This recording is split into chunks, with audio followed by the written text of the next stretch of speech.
Thanks for tuning in to this week's news recap. First headline, MicroStrategy doubles down on Bitcoin. MicroStrategy, the business intelligence firm that made waves in crypto a few weeks ago after it added $250 million worth of Bitcoin to its investment strategy, has now converted an additional $175 million of its cash reserves to Bitcoin. To date, the firm has purchased over 38,000 Bitcoins and has committed the majority of its holdings for what CEO Michael Saylor has said will be the long term. He said, quote, "I want something that I could put $425 million into for 100 years. If my successor is staring at this thing, it's still working." Saylor's confidence in Bitcoin is a decisive turn from comments he made in the past, including an infamous tweet from 2013 where he declared Bitcoin's days numbered. Saylor said that he'd taken advantage of the COVID-19 lockdown to go down the rabbit hole. He's come out the other side a true believer as he sees the dollar's inflationary risks only increasing. Now, MicroStrategy has adopted Bitcoin as the alternative to a bank account where inflation might slowly whittle its cash reserves. Saylor has said, quote, "We just had the awful realization that we were sitting on top of a $500 million ice cube that's melting." Next headline, Uniswap governance token UNI released. Uniswap has launched its long-awaited governance token dubbed the UNI. 1 billion tokens have been minted, which will become available over 4 years, with 15% airdropped to all users prior to September 1st.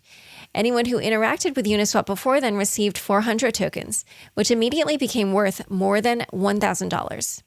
UNI's market cap immediately ballooned to almost $600 million as of press time, with the coin itself trading at $3.50 and volume exceeding $1.6 billion. The community went wild with the news, with pending transactions on the Ethereum network jumping 30% after the token claim began. Coinbase listed the token on Coinbase Pro less than 4 hours after it was launched, the fastest listing for any coin on Coinbase. Binance also listed it in mere hours. For a while, Uniswap was responsible for 50% of all gas use on the Ethereum network.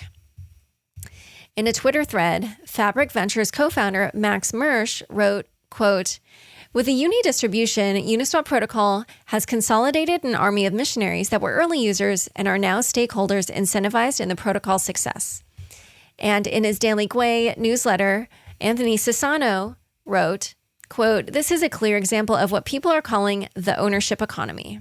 Next headline, Bitcoin roundup. Key indicators for Bitcoin are bullish. Cryptocurrencies are the best performing assets of the year, according to Pantera CEO Dan Morehead, who posted a chart on Twitter of the year's best performing assets so far.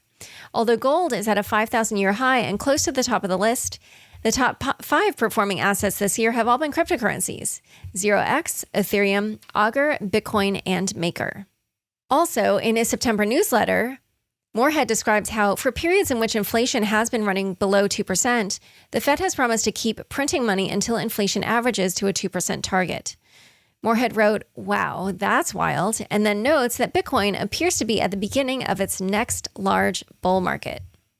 Next in the roundup, the current measure of Bitcoin's decentralization shows that it continues to rise across variables such as the network hash rate and the number of active addresses, which currently are near 1 million, according to Coinmetrics. Research also suggests that Bitcoin supply is becoming even more evenly dispersed, with more than half of addresses controlling less than $100 worth of Bitcoin. Next headline, SushiSwap's Chef Nomi returns funds. Shortly after we published our interview on Unconfirmed last week with co-founder 0x Maki, the SushiSwap saga took another unexpected turn when co-founder Chef Nomi returned the money he had originally cashed out of the developer fund, a surprise move that had generated controversy and criticism. The reproach he received from the community prompted him to return 38,000 ETH to the project's treasury fund. Nomi wrote in a post, "I would like to apologize to everyone who I have caused troubles to," he said. "I was emotional, I was greedy, I was afraid. I made bad, controversial decisions under pressure, and it hurt everyone. I failed your expectation, and I am sorry." Nomi went on to say that whatever reward he deserves for creating the project should be decided by the community. As you may recall from last week, Nomi transferred control of the admin keys to Sam Bankman-Fried of FTX, who had been one of his harshest critics. Bankman-Fried has since earned praise for ultimately turning control of the project over to the community. The future of SushiSwap remains uncertain, with Bankman-Fried admitting to Decrypt that he is concerned about the damage done to the young DEX's reputation due to Chef Nomi's actions. He said, quote, "Given its weird narrative that it crashed almost all the way down and then came back up somewhat, it's still not totally clear which arc is going to win out in the public narrative around it." And now, after the launch of Uni, liquidity on Uniswap is at $850 million, while liquidity on SushiSwap is at $630 million. We will see what future twists and turns this saga takes. Next headline. Unicorn settles with SEC. Unicorn, an esports gaming and gambling company, has agreed to pay $6.1 million to the SEC in a settlement announced this week. The SEC had accused Unicorn of raising $31 million through its Unicoin Gold token sale in violation of securities laws. In a press release, the SEC said that while the firm promised to use the funds to add more features to the platform, it failed to register the sale of the tokens, which the SEC alleges were offered as investment contracts.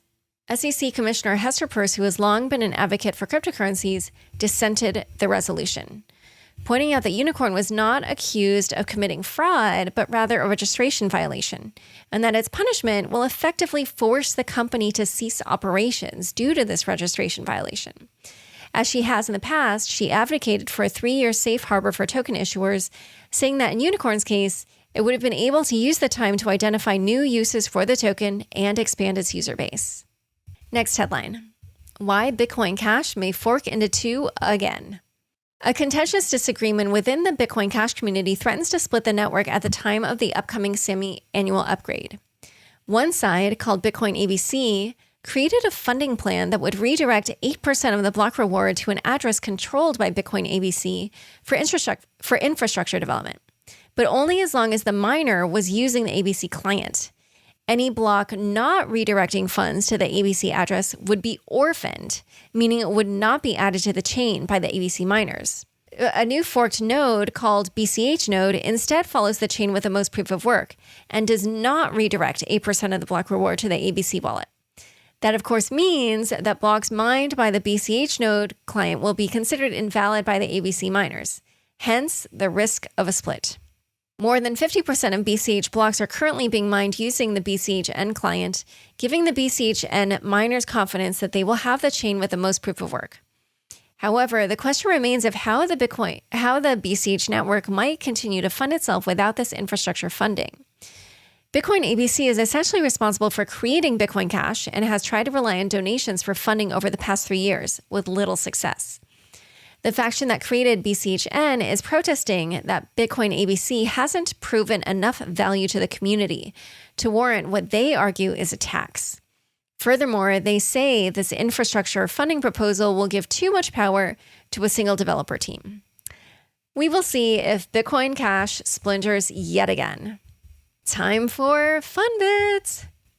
Crypto normies are coming. Be nice. CoinDesk's Lee Quinn gives us glimpses of the noobs rushing in to farm Yam, Sushi, Uni, etc. For instance, Joe, a math student at a Canadian university, is now one of the top users of a certain DeFi protocol, he claims.